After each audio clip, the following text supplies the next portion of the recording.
নিমন্ত্রণ বাড়ির শুক্তো মানেই একটা অন্যরকম ফ্লেভার আর একটা অন্যরকম স্বাদ। খেয়ে এসে যেন রান্নির কাছে শুধু রেসিপিটাই জানতে ইচ্ছে করে। তবে এই রেসিপিটা জেনেই কিন্তু আজ রান্না করেছি। আর এতটা যে স্বাদ হয়েছে সত্যি, আপনারা অবশ্যই এভাবে একবার শুক্তো রান্না করে খেয়ে দেখবেন। যদি এর প্রেমে না পড়ে যান তাহলে আমার ভিডিওতে এসে অবশ্যই কমেন্টে বলে যাবেন যে কী রেসিপি দিলেন, একটুও মজা লাগেনি।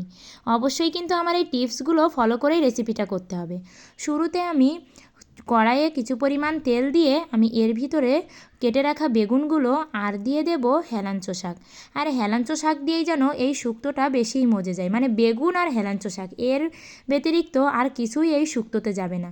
একবার হলেও বলবো এভাবে একবার শুক্তো খেয়ে দেখবেন।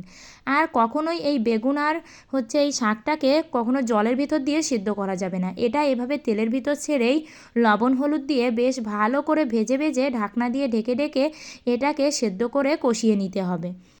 কারণ জল দিয়ে যখন সেদ্ধ করা হয় তখন কিন্তু শাকটা আর বেগুনটা খেতে অত বেশি মিষ্টি মিষ্টি লাগবে না। আর এভাবে তেলের ভিতর দিয়ে ভাজলে এটা খেতে আরও বেশি মজার হবে। আমি যখন এটাকে ঢাকনা দিয়ে এভাবে ঢেকে ঢেকে ভেজেছি তখন এটা কিন্তু অনেক বেশি এভাবে মাখা মাখা হয়ে গেছে। আর আমি খুন্তির সাহায্যে এভাবে এটাকে এভাবে মাখা মাখা করে এটাকে নামিয়ে নেব।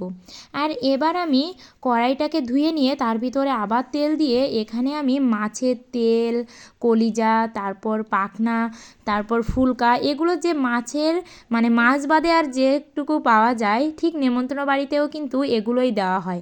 এছাড়াও আপনারা চিংড়ি মাছ দিয়েও কিন্তু এই রেসিপিটা করতে পারেন। তবে আমার মনে হয় চিংড়ি মাছের থেকে এভাবে মাছের তেল দিয়ে যেন এই রেসিপিটা আরও বেশি মজে যায়। আর এবার আমি এটাকে বেশ ভালো করে ভেজে ভেজে এভাবে খুন্তির সাহায্যে কিন্তু নেড়ে চেড়ে ভেজে নেব। খুব ভালো করে এটাকে ভাজতে হবে। ভেজে এটাকে উঠিয়ে নিয়ে আমি এই তেলের ভিতরে দিয়ে দেব সরিষা।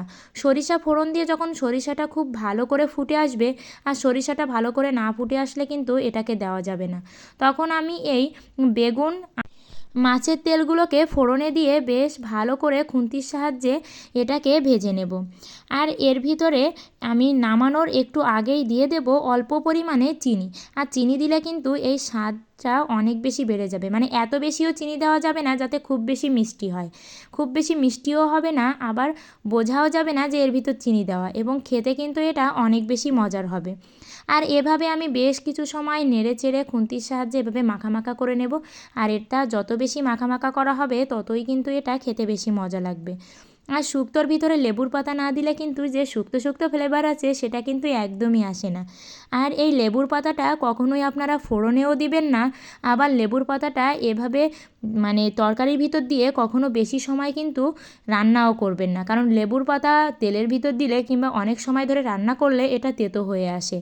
যার কারণে আমি যখন এই শুক্তোটাকে একদমই নামানোর সময় চলে আসবে তখনই আমি কি করব, চুলাটা অফ করে দিয়ে আমি শুক্তোটার ভিতরে দিয়ে দেব লেবুর পাতা।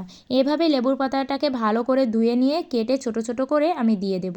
আর এ পর্যায়ে কিন্তু আমার চুলাটা একদমই মানে লো আঁচে আছে। আর এবার আমি একটু নেড়ে চেড়ে এটাকে বন্ধ করে দেব। আর এভাবেই যে গরমের তাপেই এই লেবুর পাতার যে ফ্লেভারটা বের হবে তাতে কিন্তু শুক্তোটা বেশি তেতোও লাগবে না এবং লেবুর পাতাটা তেতোও হবে না। এভাবে বলবো একবার হলেও শুক্তোটা রান্না করে খেয়ে দেখবেন, একদম নিমন্ত্রণ বাড়ির শুক্তো। আমাদের এলাকায় এরকম নিমন্ত্রণ পড়লে এই শুক্তোটা তো অবশ্যই থাকে। আর দেখুন দেখতে কতটা সুন্দর হয়েছে, খেতে কিন্তু আরও বেশি মজা হয়েছে। আপনারা অবশ্যই বাড়িতে একবার ট্রাই করবেন, ট্রাই করে রান্না করে খেয়ে তারপর আমাকে কমেন্ট করে জানাবেন যে শুক্তোটা আসলে কেমন হয়েছে। অনেক ধরনের তো শুক্তোর রেসিপি খেয়েছেন, এভাবে বেগুন আর হেলাঞ্চো শাকের শুক্তোর রেসিপি খেলে আর কোনো শুক্তোই আপনাদের ভালো লাগবে না, গ্যারান্টি দিয়ে বলতে পারি। আজকের ভিডিওটা এ পর্যন্ত, সবাই ভালো থাকবেন।